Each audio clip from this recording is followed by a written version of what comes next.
Now, I have driven this car before. This is the Golf GTE. This is a plug-in hybrid Golf.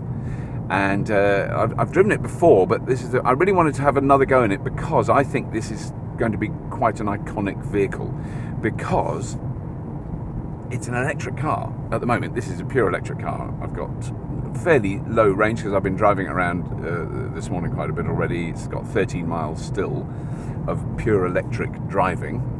And it is basically a plug-in electric car that will appeal to a very broad golf-based audience. There's a lot of people that love Golfs. This is a really, really nice Golf. I've had loads of Golfs. They've all been really good cars. That I love. Sorry. I've just got to express my love for that. That is the Regen braking. Because I just took my foot off the throttle to come up to a corner and it slowed me down so fast, because the Regen braking is awesome on this. So it's an electric car that you can then drive as a hybrid or as a GTE. You've got a kind of range of different settings. And what it means, I think, is it opens the door to for a lot of people who wouldn't consider buying an electric car because it doesn't have the range, which is this weird, completely mythological load of nonsense that I hear all the time. I was speaking to someone yesterday going, do you know, I'd love an electric car, but they just don't have the range. When they can do 400 miles on a charge, call me. Like you drive 400 miles every day without stopping. Who does that? No one. Who drives 37.2 miles a day? 99% of the population. Electric cars have the range. But in the meantime, for all those people who think I just need something that's got the range, there is this car. There's a GTI, GTD, and now the GTE. And they're all about the same price. They're around in the sort of high 20s, 25 to 30,000 pounds. So, they're certainly not cheap cars, but they're very fuel efficient. This one has, if you drove this really carefully, you'd be getting, I never take any notice of what they say, but I would say between 70 and 100 miles to the gallon would be quite plausible with daily use driving to work and back if you were charging it overnight. It doesn't charge fast, it doesn't have fast charging capability. You have to plug it into a 13 amp socket. It would take quite some time to charge it, but it's not a very big battery. I'm talking like 2 or 3 hours, not 20 minutes. Such a well-made car. I mean, the Golf is so mature as a brand. Listen to me, just like an automotive journalist. The brand is very mature. I don't know what I'm talking about, but what I mean is the Golf's been around a long time. It really works well. It's beautifully designed. It's really tight, it's really solid, it doesn't go wibbly wobbly. They're very, very solid little cars. And this one just has a lot of fun, really, because it's very sensible now. Could be driving through a city at the moment without using any petrol at all. And now I'm going to change it a little bit to see what it's like. So it's in E mode at the moment. I'm going to press the GTE button.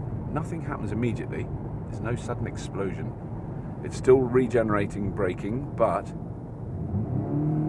it suddenly becomes quite a throaty little and quite rapid little petrol car. And now I'm going to slow down because we are going just fractionally over the speed limit, and we're going to go around quite a sharp corner quite fast. There we go. So you've got that choice. You can drive like a sensible vicar, which is what I am normally, or you can drive like a complete tosser. Now I'm going down a hill, so I'm now going to put it back into E mode because I can. There we go. The engine just goes off, and it does it beautifully smoothly. It doesn't make any fuss. It doesn't tell you beep beep beep beep, can't turn to electric mode yet because you're going too fast. It doesn't do any of that. It just does it. In that very short moment of high action driving, I managed to get the electric range down from 8 miles to 5. So I'm quite impressed with that. But I'm now going to build it back up because we're going down a hill, and it does recharge very nicely, this car. The point of all these cars is that you'll be able to drive this into cities in 5-10 years time all over the world, cities that have zero emission zones.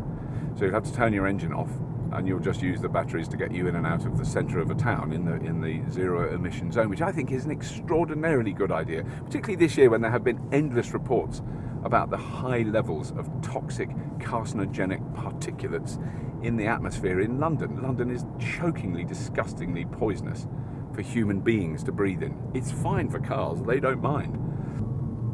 So we're now driving through a nice little town. I believe it's called Dursley in Gloucestershire. And we're not using any petrol at all to get around Dursley, which which is very nice, so we're not smelling up Dursley. I've just come down this big hill into Dursley, and the battery range went up by 3 miles, which is impressive. It's Regen 3 miles worth of juice, which makes so much sense when you think of how much kinetic energy we waste on a daily basis in normal cars. You know, you're wasting it when you put the brakes on, you're wasting it when you go downhill, and that's a really important plus for these cars. When you come down a hill, there's no way it gives you 100% of what you need to get back up it. You're using more energy to get back up it, but it gives you some. So the cumulative effect over time is that you use less energy to move a large machine like a car, which strikes me as being quite sensible. So the GTE is a brilliant car. I absolutely love it. If I was going to buy a car now, and I had never driven electric cars before, didn't know anything about them, but I just started to get slightly interested, and I was the sort of guy that would buy a Golf GTI, which I have to admit I was for many years. And I'd looked at this car and I go, oh, hang on a minute, this is the same speed roughly as the GTI. It's about 0.2 seconds slower, 0 to 60. It's faster than the GTD, which is my least favourite because I don't like diesel because it's disgusting and filthy. And anyone who goes on about what mileage they get from their diesel cars is just boring, and I'm not interested. So don't send me any more tweets. Cue another 1,000 tweets about my diesel gets 650 miles to the gallon when I'm towing a 7-ton concrete block up a hill. I've got 1 mile of electric range, so I'm going to switch to GTE mode. It's quite good fun. So it doesn't have quite the same satisfying deep throb of the £105,000 BMW i8. I'll admit that. 0 to 60 in a Golf GTE.